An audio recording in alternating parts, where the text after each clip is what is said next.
Now, we're going to tell you a little bit more about her, and I'm going to ask the children to come up and help with that. If they would come forward and take a place down here on the lower level.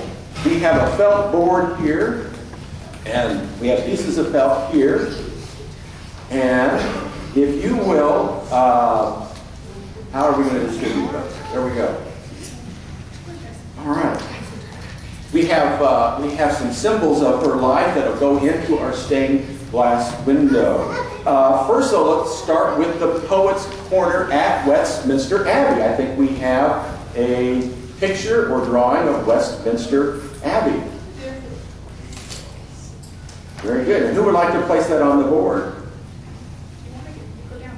Go down. Go down there. Yeah. All right. Jeez. Go down there. Very good.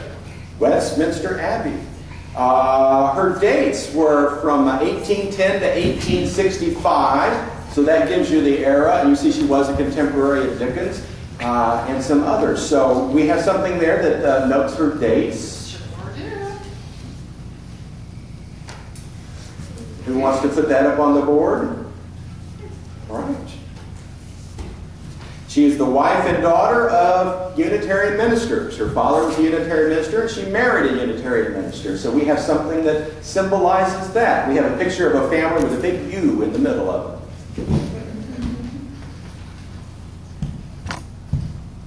She went to boarding school in Warwickshire. And we have something there. One of the themes to all these folks that we talk about whenever I talk about our historical figures is the importance that we place on education.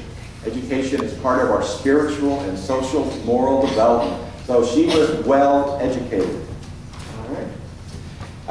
Her first novel was called Mary Barton, published in 1848. And it revealed the desperate poverty of the mill workers of Manchester. She settled in Manchester. We'll talk about that in a moment. But we have the cover of Mary Barton. Would somebody like to put that on our board? Very good. And we have the mill workers, right? The mills? No, the mills from Manchester, which is the birth, arguably, of the Industrial Revolution. And she lived much of her life there and critiqued the working conditions there. In fact, the critique, whoa, that's okay.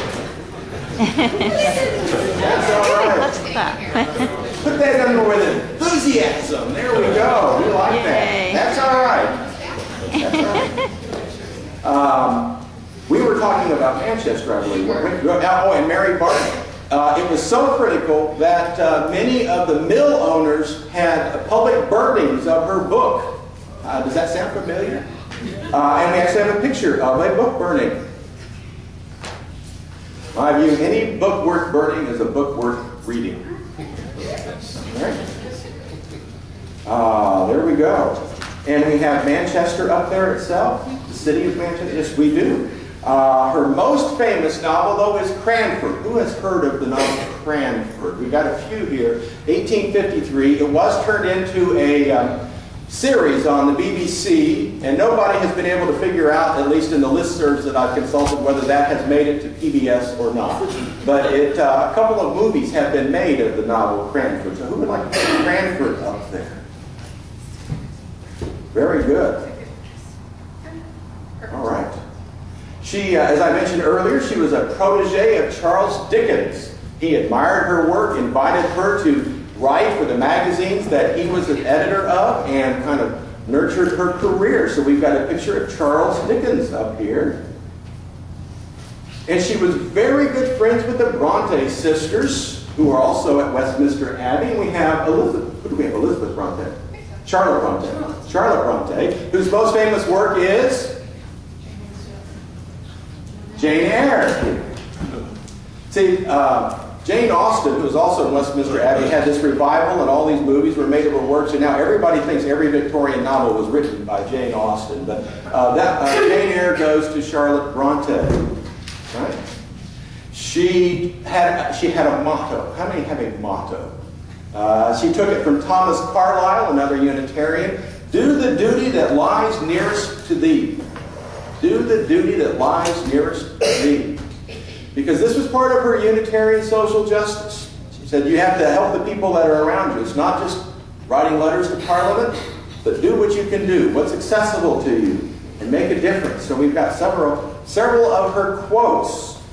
3 more here. A wise parent humors the desire for independent action so as to become the friend and advisor when the absolute rule shall cease. Parents, take note of that. Sometimes one likes foolish people for their folly better than wise people for their wisdom. I think we could probably embrace that one. We can put that up there too. Yeah, you can.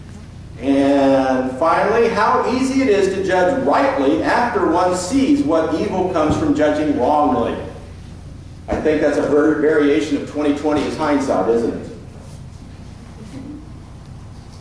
Excellent. Now, has everybody had a chance to put one up? Yes, yes. Very good, because we're all out. No, we have one more. Elizabeth. Oh, Elizabeth herself. Very good. Yeah, you'll put that there. Now, you may not know from looking at this, but all these pieces fit into one very nice stained glass. And the activity for the children in the first hour is to figure out how to do that. And at the very end of the service, you're going to come in and you can see what our stained glass window looks like, and then we'll set it in the Chalice Cafe so that you can look at some of these pictures and quotes during our community time. For now, that concludes our service for the children. And we invite the children to go downstairs for this activity. Courtney will be taking them down there. Any other children out there that want to join them, you are welcome to go downstairs as well. So thank you, children. Very good.